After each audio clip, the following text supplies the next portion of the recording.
Hey guys, tonight we're stepping into a dim, firelit home tucked along a dusty footpath in ancient Greece. You're barefoot, your tunic slightly too short, and you've just walked in from a long day of very important ancient errands, fetching olive oil, petting goats, and maybe dodging a minor philosophical debate in the agora. Your muscles ache, your eyes droop, and all you want is stillness. Good news, you're about to meet the goddess who lives in that stillness. In the center of this home, there's a hearth, a wide stone circle filled with glowing coals and soft flame, low enough to sit beside, but warm enough to make your cheeks pink. There are no statues. No thunderbolts. No winged sandals dangling off the rafters. Just fire, flickering quietly, and a feeling, deep in your ribs, that this place is safe. That warmth. That peace. That's Hestia. You probably won't survive the excitement of this story, what with its soothing domestic routines, non-violent symbolism, and legendary commitment to minding one's own business. But give it a chance. So, before you get comfortable, take a moment to like the video and subscribe, but only if you genuinely enjoy what I do here. And while you're settling in, feel free to post your location and local time in the comments. I love seeing which time zones are getting sleepy with me. Now, dim the lights, maybe turn on a fan for that soft background hum, and let's ease into tonight's journey together. You slide down beside the fire and watch as someone drops a pinch of grain into the flames. For Hestia, they whisper. It's the first thing they do before eating. Not for luck, not even for thanks. But for balance. She's not the goddess of thunder or love or epic betrayal. She's the goddess of home. Of peace. Of every breath that lets the world melt off your shoulders. Hestia is technically the first Olympian, older than Zeus, born before Poseidon, and yet somehow the least flashy of the entire dysfunctional family. She never stars in dramatic love triangles. Never throws a goblet across the room. Never seduces a mortal in the form of a swan, cloud, or particularly charismatic bull.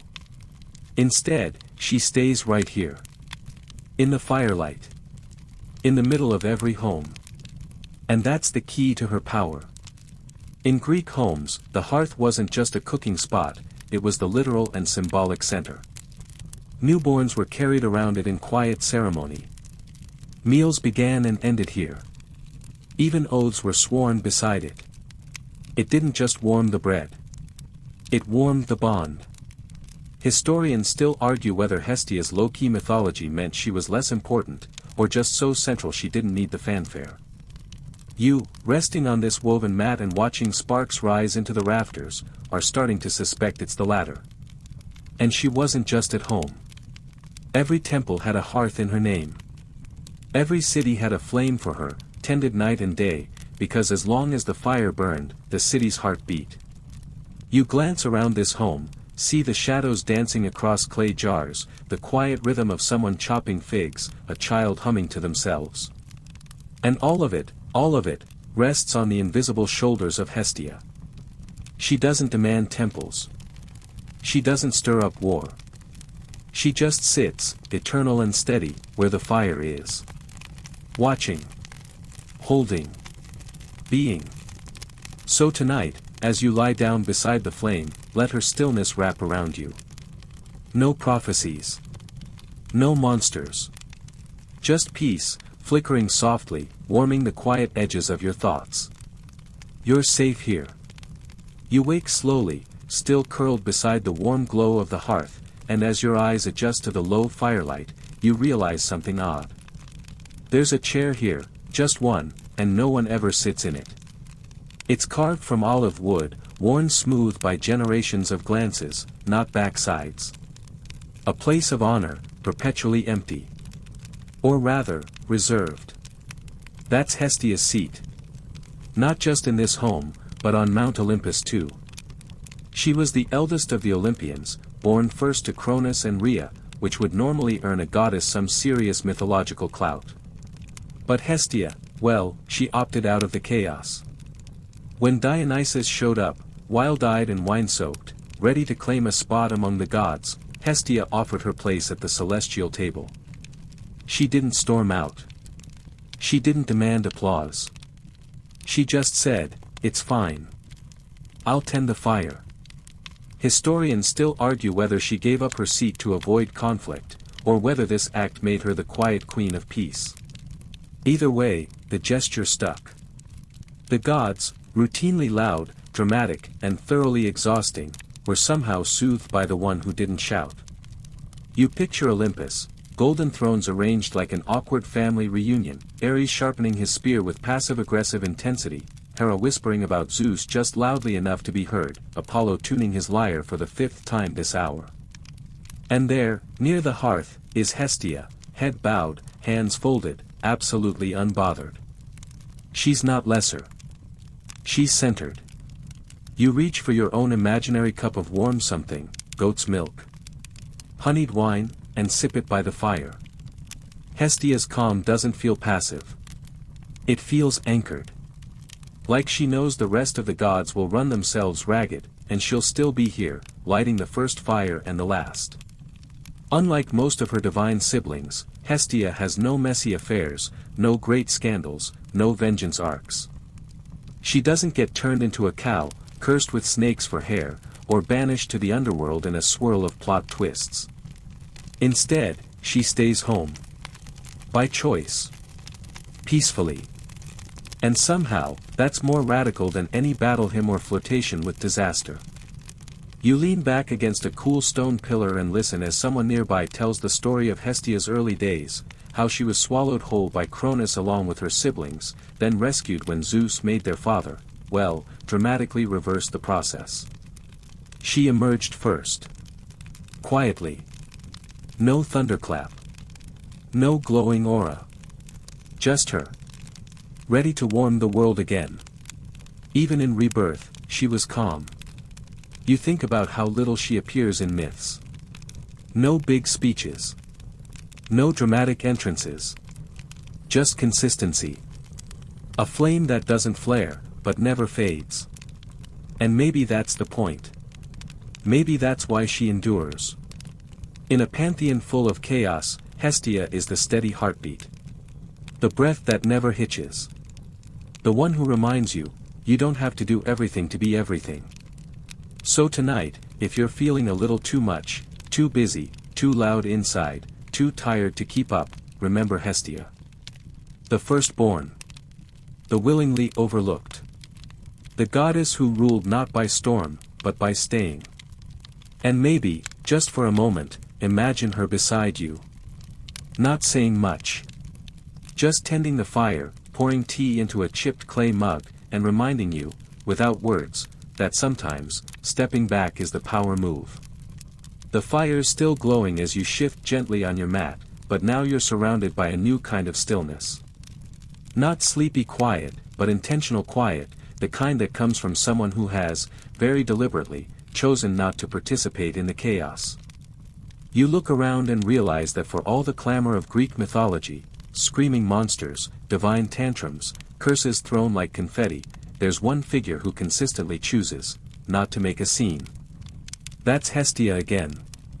You watch as a young storyteller begins listing off the wildest myths, Zeus turning into golden rain, Hera unleashing storms on innocent mortals, Athena bursting from her father's skull fully armored, and yet, when it comes to Hestia. Crickets. No scandal. No epic quests. Just hearthlight. She's the one Olympian who doesn't charge into conflict. When tensions rise, Hestia doesn't stir the pot, she lowers the heat. You picture a divine family dinner. Apollo and Artemis are arguing about prophecy again. Ares is sharpening something. Aphrodite's fuming because someone dared call someone else beautiful in her presence. And what's Hestia doing? Stirring stew. Refusing to engage.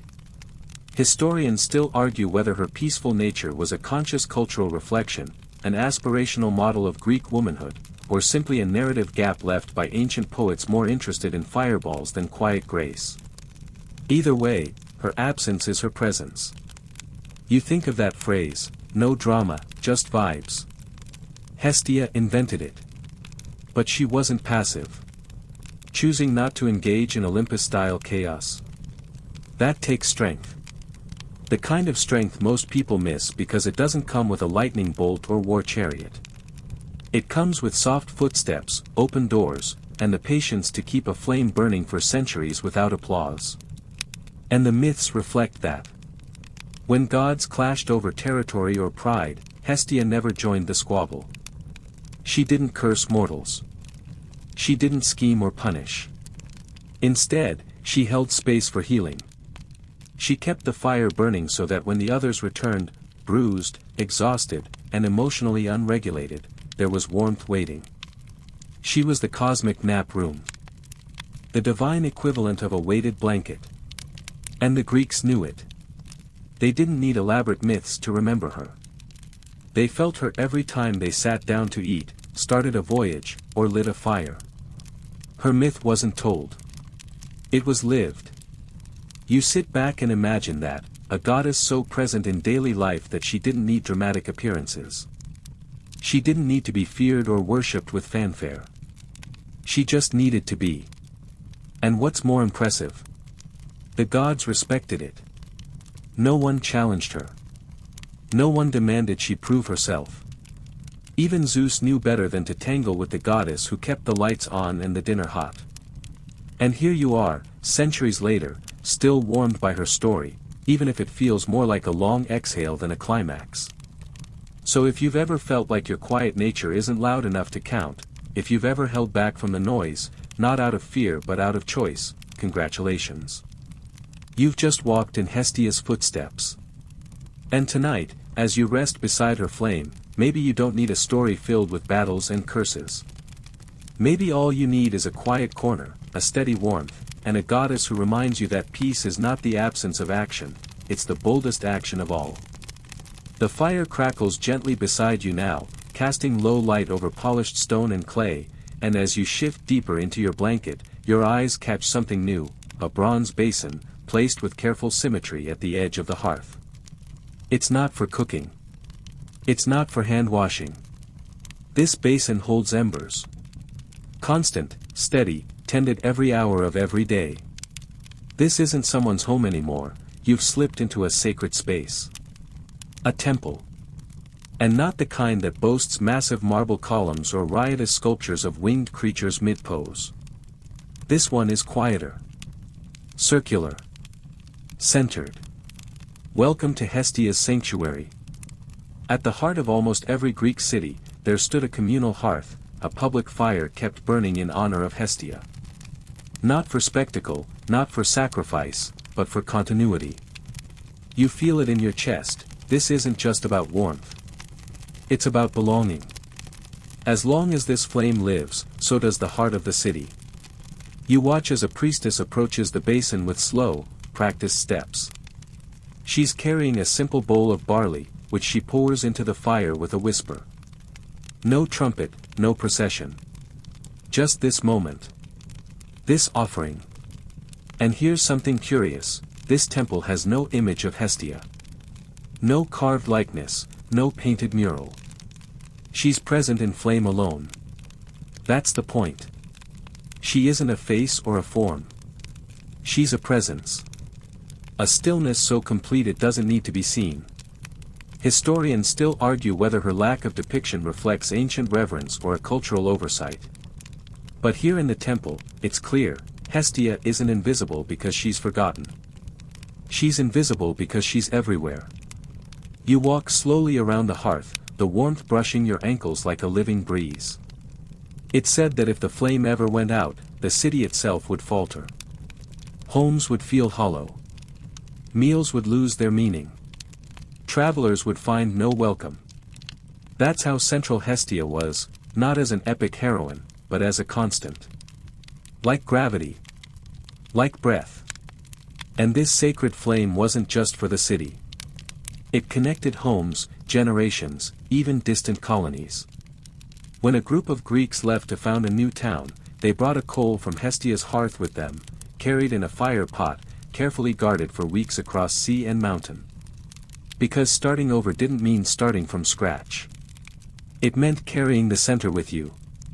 You picture that, a flickering coal, tucked under wool, nestled in clay, glowing through wind and waves, its warmth saying, "You're not lost. You're still home." And maybe that's what Hestia has always offered, the understanding that peace isn't a place. It's something portable. Something you tend. A small fire in the middle of your own chest. You sit once more beside the temple hearth. A breeze slips through the high windows. The embers shift with a soft sigh, like they're breathing along with you. Someone places another pinch of grain in the flame. You don't need to speak. You just feel it. The warmth is steady. The peace is deep. The goddess is here, not in form, but in flame. And as you let your breath slow, you realize, this isn't just a temple. This is a heartbeat. You stretch slightly, half asleep beside the hearth, and something curious occurs to you. For a goddess who ruled such an essential space, home, flame, peace, Hestia is practically invisible. No dramatic statues. No gold leaf mosaics of her hurling light or standing on clouds. In fact, most ancient depictions of the gods barely mention her at all. You glance up at the nearest wall, where carved figures are locked in eternal poses, Athena lifting her spear, Hermes mid-stride with winged sandals, Dionysus holding a goblet like he just discovered wine for the first time, again. But where's Hestia? Nowhere. But somehow, everywhere. She wasn't celebrated with columns or colonnades. She was felt in the coals under the pot, the light on the walls, the quiet breath before sleep. Her power wasn't in visibility, but in presence. Historians still argue whether Hestia's lack of imagery reflects the patriarchal priorities of the time, gods of war and wine making better stories and sculptures, or whether her absence was deliberate. A sacred refusal to be commodified. You like to think it was the latter. That she chose not to be etched in marble. That she preferred flickering shadows on walls, or the glow of a shared fire, to any temple facade. In fact, when ancient artists did depict her, they often struggled. How do you sculpt calm? How do you paint warmth? Most settled for a seated woman, modestly dressed, holding a branch or pouring oil. No crown. No spectacle. Just serenity. There's something rebellious in that. While other gods stamped their faces on coins or posed dramatically in temple friezes, Hestia lingered in the background, fueling every sacrifice and meal without ever asking for credit. You imagine a sculptor in Athens, chiseling furiously, trying to capture Zeus's beard or Artemis's bow, then pausing at Hestia's turn, and quietly setting the chisel down. Some things, perhaps, are not meant to be carved. And even without imagery, the people remembered. Not in recitations or scrolls, but in the way they tended their homes. A spark in the fireplace. A pinch of salt before supper. A pause. She was never absent. She was between. You look down now at the soft blanket covering your legs. The edges are singed just slightly, from nights by a too-close fire. You smile, thinking, that's how Hestia would leave her mark, not in portraits, but in warmth. And so tonight, with no statue to admire or hymn to recite, you do the simplest, most sacred thing. You exhale. You feel the air around you soften. And you understand that not all goddesses need monuments. Some just need a place in your quietest moments. So close your eyes again. No image necessary. Hestia is here.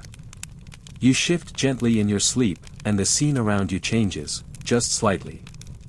The fire remains, of course, always.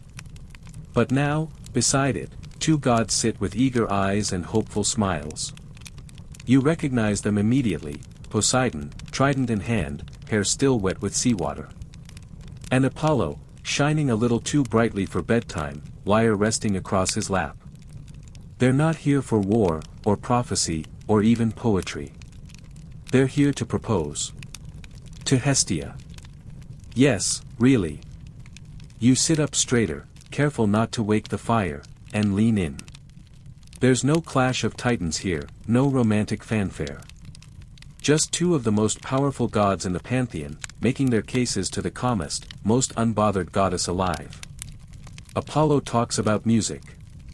How his songs could lull her to sleep, or stir her gently awake.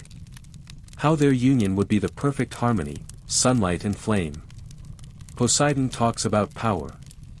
How he could offer her a kingdom of waves, a sea of temples, tides that would rise and fall at her command. And what does Hestia say?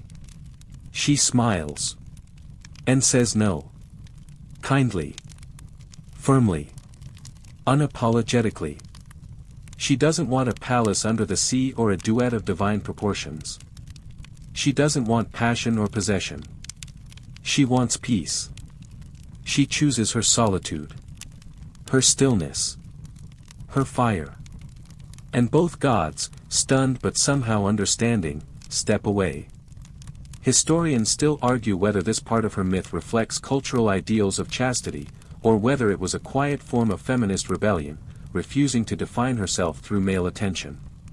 Either way, it was a choice. Hestia wasn't pressured into love or locked into duty. She remained a virgin goddess not from fear or tradition, but from clarity. She knew what she wanted, a life centered on warmth, not want. A life rooted, not reached for. And here's the thing, her refusal wasn't a retreat. It was a reign. You think of how many myths hinge on desire, who seduced whom, who tricked whom, who couldn't resist temptation. And then there's Hestia, politely opting out, preferring her own rhythm. Her own space. Her own silence. And somehow, that silence echoes louder than any divine love story. You glance at the fire again. It hasn't flared or dimmed. Just steady. Like Hestia. Like the part of you that's learning it's okay to say no without a spectacle. That peace is a choice, and sometimes, the bravest kind. So tonight, as you curl into your favorite corner, maybe take a cue from her. You don't have to explain your softness. You don't have to apologize for needing stillness. You don't have to accept every offer just because it shines. You just sit. By your own hearth. Let the warmth speak for you. And say yes to peace. You roll slowly to one side, comforted by the steady warmth at your back, and catch a familiar scent, something like olive oil and ash, with just the faintest hint of honeyed bread. The kind of smell that tells you you're home, even before your eyes open. But tonight's not about you. It's about the rituals that wrapped around daily life in ancient Greece, quiet, constant, and, as you now realize, always touched by Hestia. You sit now at a modest wooden table. The kind with dents in the corners, clay bowls full of grain, and bread still warm from the coals. And just before the first bite, before any hand lifts anything from the dish, someone reaches toward the fire and tosses in a pinch of food. Maybe barley. Maybe cake crumbs. Doesn't matter. For Hestia, they say. This isn't a one-off gesture. This happens every meal. First offering. Always. No matter how hungry you are. No matter who's visiting. Before Zeus, before Athena, before even the gossipy neighbor with opinions about everything, you honor Hestia. Because she is the hearth. And the hearth is the meal. And the meal is the bond. Historians still argue whether this ritual was purely devotional or also social glue. But it's obvious here, it matters. It's how families began their meals, ended their fasts, welcomed guests. It was a reminder that peace doesn't just happen. It's fed. One bite at a time. You watch a traveler enter the home, dusty, tired, hungry. No one rushes to serve him. First, they toss grain into the fire. May Hestia welcome him before we do. Only then is he invited to sit. There's something beautiful about that, the invisible welcome. The goddess who says hello before you do. Even weddings, births, and departures begin with her. When a newborn enters the home for the first time, they're carried around the hearth. Not for drama, but for grounding. Now, the family says, you belong. You imagine that little baby, wide-eyed and confused, tucked in someone's arms, passing by the flame. They don't know who Hestia is. But they'll feel her. In every warm loaf, every quiet night, every nap in a sunlit corner. And it goes both ways. When someone leaves, for war, for trade, for new lands, they say goodbye at the hearth. They offer a final pinch of barley, a drop of oil, a quiet hope that the flame will still burn when they return. Even you, sitting here in this humble space, feel it. This isn't about religion. It's about rhythm. A flame inside the daily act of being alive. Not because Hestia demanded it. But because life without her felt colder. You sip something warm, spiced wine, maybe, and lean into the firelight again. You watch a mother teach her child to offer thanks before reaching for seconds. Not as a scold, but as a reminder. The hearth remembers what you forget, she says gently. So tonight, if your own life feels scattered or noisy, maybe you don't need more noise. Maybe you just need a moment. A pause. A quiet thank you to no one in particular. Or maybe, to Hestia. Tend your own flame, whatever shape it takes. Your tea. Your quiet space. Your breath. And let her sit beside you, unseen, steady, always first, always last. You're still seated by the hearth, but now the space around you stretches wider, broader than any single home. You're not just in one place anymore. You're on Olympus. But don't expect thunderbolts or golden staircases. Olympus tonight is calm. Cool air drifts across polished marble, the kind that echoes even the softest footsteps. Divine voices murmur in distant halls, but here, at the center of it all, is a fire that never goes out. Hestia's fire. And next to it, Hestia herself. Not standing, not glowing, not making declarations. Just seated. Always seated. Not from weakness, but from purpose. She does not leave her post. Other gods come and go. They argue, adventure, fall in and out of love. But Hestia stays where the fire is. Because someone must. Someone must be still. And that stillness, it radiates outward. When gods squabble, when Hera glares and Ares fumes and Hermes tries to lighten the mood with a pun that no one laughs at, it's Hestia who balances the air. She doesn't hush them with words. She does it by being. A flame, quietly reminding everyone that they belong to the same fire. Historians still argue whether Hestia literally stayed seated during all divine assemblies, or whether it's symbolic of her rooted nature. Either way, the point holds, she didn't chase attention. She didn't chase anything. She made herself the center, and let the world circle around. You watch as Zeus enters the chamber, his presence massive, his voice echoing. But even he nods to Hestia as he passes. Not out of pity. Out of respect. She doesn't command loyalty. She earns it, flame by flame. And here's what's wild, she had the right to intervene. She was the eldest Olympian. She could have demanded titles, temples, spectacles. Instead, she chose constancy. She chose to be the still point in a turning world. You glance again at the others, Athena debating strategy, Apollo composing riddles, Dionysus holding an amphora a little too playfully. And there, unmoved and radiant in quiet, is Hestia. She never swings a sword. Never gives a prophecy. Never rides a golden chariot. But none of this divine theater could unfold without her fire. You begin to understand something deeper now, that rest isn't what happens when everything stops. It's what holds everything together while it moves. Hestia is rest in the middle of action. Warmth at the heart of divine chaos.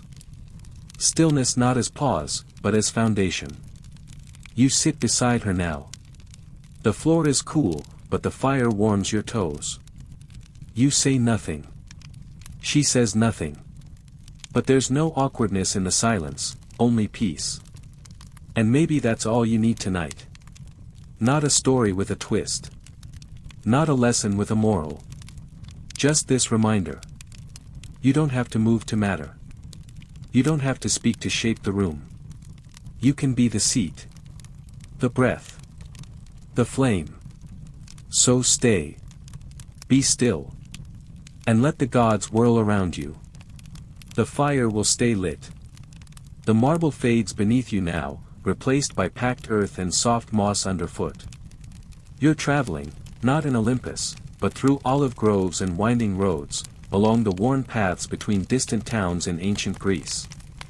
The stars blink softly above, and the night air smells like thyme and smoke. You've joined a small group of travelers, dusty and sun-tired, with bedrolls slung over shoulders and sandals that have seen one too many rocky hills. They aren't looking for treasure or fighting hydras, they're just trying to make it to the next village before dawn. And they're not worried. Why? Because they know Hestia is already waiting for them. You arrive at a rest stop, a roadside hearth, small and built of flat stones, with the faintest ember still glowing. Someone left it burning. Someone always does. Not for vanity or for magic, but for welcome. The travelers settle in. They unpack bread, cheese, and small jugs of watered wine. But before anything is touched, someone kneels, offers a sliver of bread to the flame, and whispers a blessing to Hestia. No fanfare. No temple priests. Just a quiet thanks for stillness, and for safety.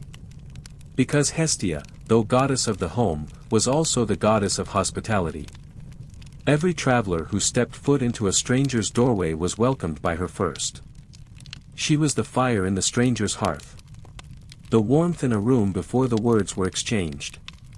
You think of it now, in a world without hotels, GPS, or Yelp reviews, there had to be something deeper guiding human kindness. And for the Greeks, that was Hestia. Historians still argue whether this tradition was symbolic or enacted through formal rites. But again, here in the hush of the night, it doesn't feel like ritual. It feels like home, even miles away from yours. Someone hands you a blanket. Someone else offers a fig, slightly squashed but still sweet. The warmth of the ember kisses your skin. And you know you're safe, not because the walls are strong, but because the fire is shared. Even in the grandest houses, Hestia's rules were simple, guests were sacred. Their arrival meant a pause, an offering, a moment to honor peace. They came with stories, with weariness, with their own quiet flames to protect. And when they were received with grace, it wasn't just courtesy, it was worship. You watch as a host in a nearby village places fresh olive branches by the threshold. It's not decoration. It's a signal, this house honors Hestia. You are welcome here. And this goddess of hospitality wasn't a sentimental figure. She was structure. She reminded people that warmth wasn't just for kin. That peace wasn't a luxury, but a duty. You sit by the fire now, surrounded by strangers who feel oddly familiar. No one asks questions. No one raises their voice. They just pass the cup, pass the time, and let Hestia fill the silence. And you think, how many moments in your life have been shaped not by events, but by kindness? A shared meal. A door held open. A soft voice saying, stay as long as you like. That's her, too. So if the world feels a bit too cold lately, maybe you don't need to go anywhere.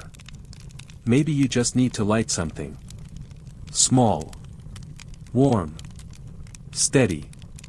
And let Hestia bring the rest. You nestle deeper into your blanket now, the night wrapping around you like a soft thought. The fire's glow has dimmed just slightly, but it still hums at your back, steady, warm, like breath that never rushes. You glance toward Hestia's seat, still empty, still honored.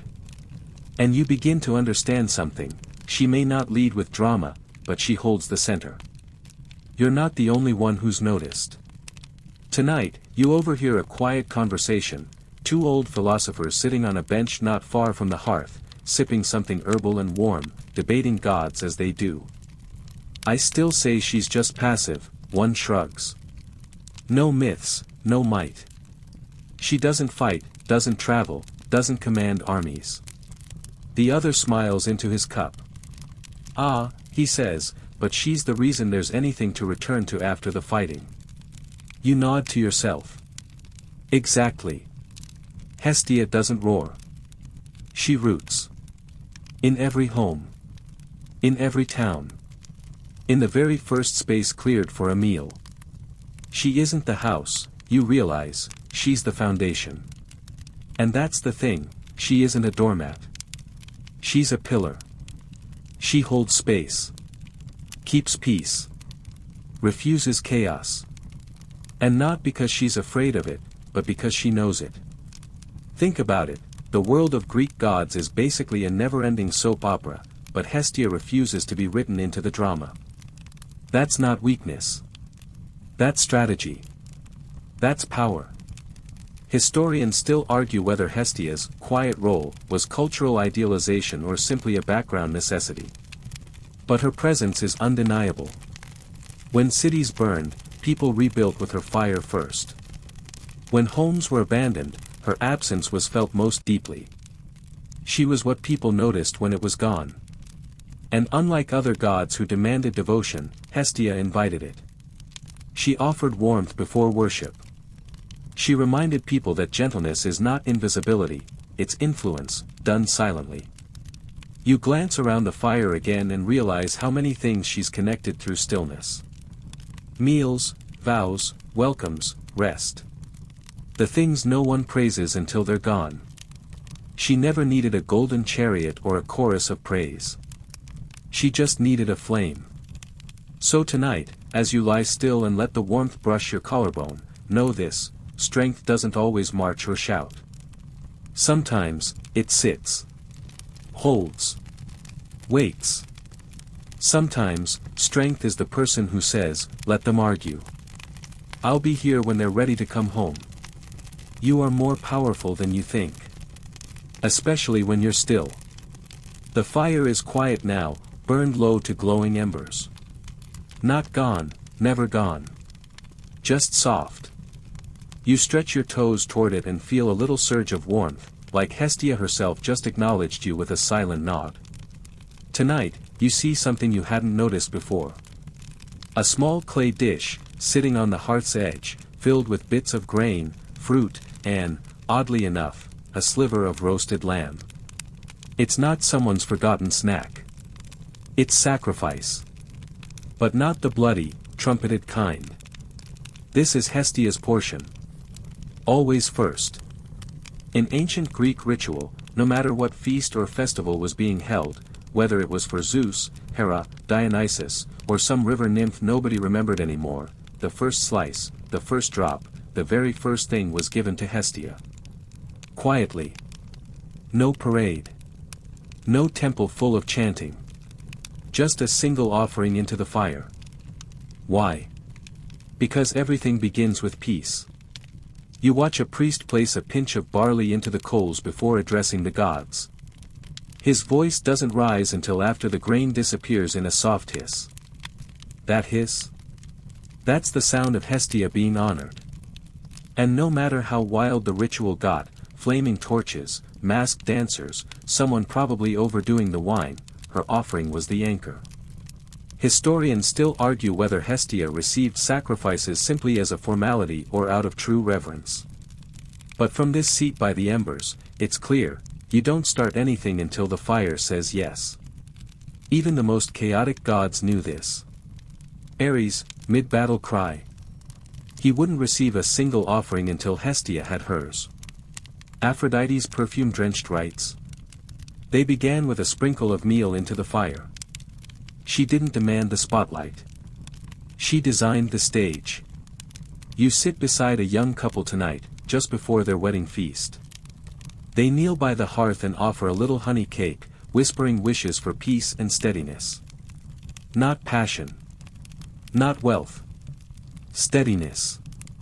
Because love is wonderful, but without warmth, it doesn't last. And what does Hestia give in return? Nothing flashy. No enchanted weapons or rainstorms of roses. Just a quiet flame that doesn't go out. A center. A constant. The promise that something is always waiting when everything else is unsure. You think about your own beginnings, dinners, holidays, mornings with warm mugs and soft light. All the rituals you never noticed. Maybe those were offerings too. So if you've ever made a cup of tea before facing the day, if you've ever lit a candle to calm your mind, if you've ever taken the first bite and paused, just for a second, then congratulations. You've honored Hestia. And maybe tonight, your only offering is stillness. A quiet breath. A single ember burning, just for you. You turn your head slowly and feel the air shift, just a little cooler now, just a little further from home. The fire is still with you, but the landscape has changed. You're no longer in the heart of Greece. You're on a ship, bobbing gently in dark water, surrounded by sailors humming low songs beneath a sliver of moon. You're not just traveling. You're colonizing, in the ancient Greek sense. Leaving behind familiar streets and olive groves, heading to a new land to start again. But before any foundation is laid, before any altar is built, before anyone even picks a spot for the first well, they light the fire. And not just any fire. It's Hestia's fire. They brought it with them, you see, tucked inside a clay vessel, wrapped in wool, glowing gently like the heartbeat of their homeland. This fire wasn't just warmth. It was origin. The soul of the place they left behind. And with it, they carried the blessing of the goddess who made even the unknown feel like home. Historians still argue whether this act was spiritual or symbolic, but it was recorded again and again. New Greek colonies began with a flame from the mother city's hearth, brought across the sea and set at the center of the new town. No fire. No beginning. You watch now as settlers land on a rocky shore. They build a makeshift hearth from river stones, place the old flame at its center, and breathe. For the first time in weeks, someone says, "Now we can sleep." It's not the walls that make a home. It's the fire. Hestia taught them that. You wander the fledgling colony, just a few huts, a patch of tilled earth, and find small fires flickering beside every door. The goddess has arrived, even if her name is only whispered. The peace she brings doesn't need introduction. Someone plants barley. Someone boils water. Someone hums a song learned as a child. All of it framed by flame. And here's something gentle but profound. No matter how far these Greeks traveled, they didn't light a new fire. They continued the one from home. Continuity was sacred. Hestia was continuity. Imagine that. A fire that never dies. Just moves. And with it, a feeling, we are not alone. And you, wherever you are, whatever your hearth looks like, carry that same idea. Your routines. Your evening tea. The pillow you pat into shape before sleeping. These are coals from older fires. The ones that burned beside birth beds, kitchens, temples. The ones carried across oceans, generations, timelines. So tonight, as you lie back and let your breath deepen, know this: the flame doesn't stay behind. It travels with you. Tucked inside your quietest habits. Your smallest comforts. And wherever it glows, even faintly, you are home. The air shifts again, and now you're in a place that feels familiar but speaks a different name. The hearth is still warm, the silence still sacred, but the goddess they honor here is no longer called Hestia. She is Vesta now. You're standing in ancient Rome, surrounded by marble columns and togas and the low murmur of Latin prayers. But the flame, oh, the flame hasn't changed. It burns in a round temple at the center of the city, just as it did in Greece. Just as it always has. And beside that flame, the Vestal Virgins. You watch them move in white robes, with bound hair and faces calm as still water. They don't rule armies. They don't command thunder.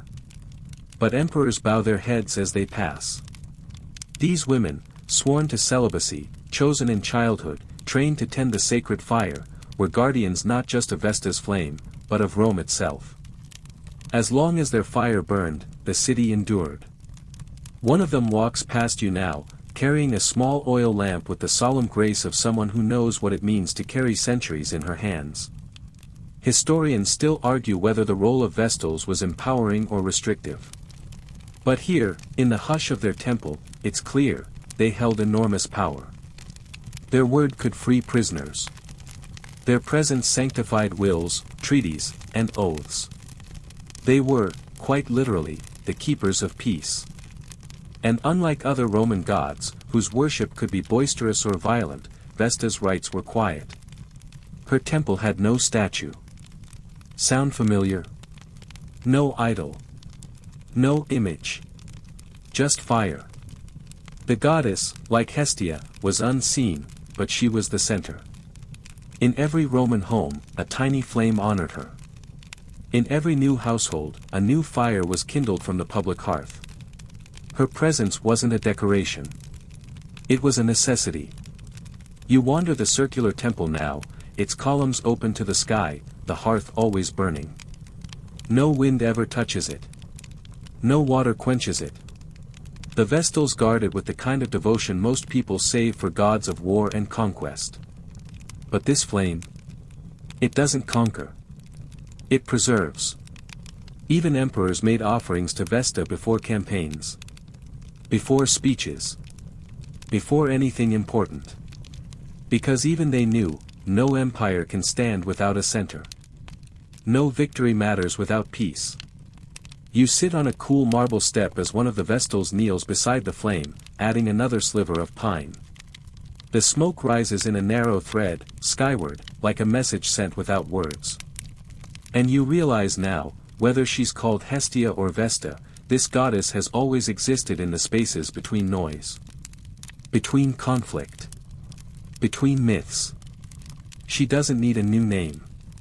She just needs her flame. And tonight, it's still burning. So lie back against the stone, let the firelight warm your face, and know that across continents and centuries, someone has always been watching the flame. Keeping it steady. Keeping it sacred. Keeping it yours. You're still beside the fire, but something about the world feels looser now, as if all the myths have quieted, the grand battles paused, the thunderclouds rolled off to sleep. What's left is this, the glow of coals, the smell of warm ash, the presence of a goddess who never needed spectacle. You think back through all the gods you've heard about, how they yell and shape-shift, seduce and smite, demand temples, build kingdoms, and ruin perfectly good dinner parties. And then there's Hestia. She never lifted a sword. She never turned a rival into a tree or a spider. She never tricked mortals into quests or tests or contests with their sanity. She didn't need to. Because Hestia's realm wasn't chaos. It was continuity. Her gift wasn't drama. It was rest. You watch now as a family finishes their evening meal. They don't tell long stories. They don't raise their voices. They just pass the last of the olives and say a few words to the hearth. A thank you. A sigh. A small breath of appreciation that another day has ended. Historians still argue whether Hestia's lack of myths made her less important, or simply too important to mythologize. After all, she wasn't in the background. She was the background. No he. She was the pause in the middle of the sentence. The silence that made tea. You remember the TR. None. And maybe that's her lesson. That you don't need to be the loudest one in the room to be the most necessary. That holding space, offering warmth, staying still in a world spinning itself into knots, that's not weakness. That's wisdom. UCLO. And maybe that's why she's. Because. So tonight, let your thoughts dim. Let your limbs soften. Let the noise of the world ebb. And feel that flame inside you, steady, unshaken, undemanding. That's Hestia, too. The peace you didn't know you were carrying all along. The fire now is barely more than a pulse, embers glowing like breath held in place, not quite gone, not quite burning. You lie still, wrapped in warmth, and everything that's come before begins to settle in layers. One by one, each quiet ritual, each whispered offering, each choice Hestia made to stay still instead of stirring storms. She's never the centerpiece of an epic. She doesn't slay. She doesn't conquer. And yet, she's everywhere. In every flame that was carried across seas, in every bowl of barley offered before a word was spoken, in every shared meal, every sigh beside a glowing hearth. Her myth isn't a single tale, it's 1,000 peaceful nights. You sit now at the edge of a village. It's quiet, only the faint noise of pottery being washed, someone closing a wooden shutter, a baby murmuring in their sleep. And at the very center, the hearth. Still lit. Still tended. Still sacred. It's not about the fire itself anymore. It's about what it holds. Memory. Continuity. Belonging. You imagine Hestia, as she always is, not towering, not triumphant, but seated. Calm. Composed. The one who stayed while others raced off to battle monsters or chase glory. She stayed to tend what mattered most. And here's the strange comfort in that, while others told stories to be remembered, Hestia made remembering possible. Her fire lit the scrolls. Her steadiness allowed the chaos to end. Her presence let the rest of us sleep. Historians still argue whether her obscurity makes her irrelevant, but anyone who's ever been homesick, or heartsore, or simply tired at the end of a long day, knows. They know the comfort of light in a window. Of food on the table. Of silence offered without demand. That's her. And she's still with you. So tonight, as your mind quiets and your body softens into rest, let her take her place, not on Olympus, not in marble, but here. At your center. Let her flame curl through your breath. Let her presence warm your ribs. Let her stillness hold the room around you like a long exhale. And know that you are safe. Not because the world is silent, but because you found the still point inside it. That is her gift. That is her grace. That is the reason Hestia will always be the queen of peaceful nights. Now everything slows. The stories have softened into embers, and the fire flickers one last time, not to light a new tale, but to ease you out of the old ones. You're warm. You're wrapped in something deeper than sleep. You're held in the arms of quiet tradition. There are no more gods shouting across mountain peaks, no riddles from oracles, no whirl of chariots overhead. Only this, breath, and firelight, and rest. Let your body grow heavier. Let your thoughts loosen like petals falling into a bowl of warm water. You don't have to do anything else tonight. You've honored the goddess of stillness simply by listening, simply by pausing, simply by arriving at the end of this gentle path. Feel the space behind your eyes go soft. Feel the rhythm of your heartbeat slow to match the rhythm of the flame. And let Hestia sit beside you, unseen, but present, offering nothing more than peace. You're already home. You're already safe. You're already enough.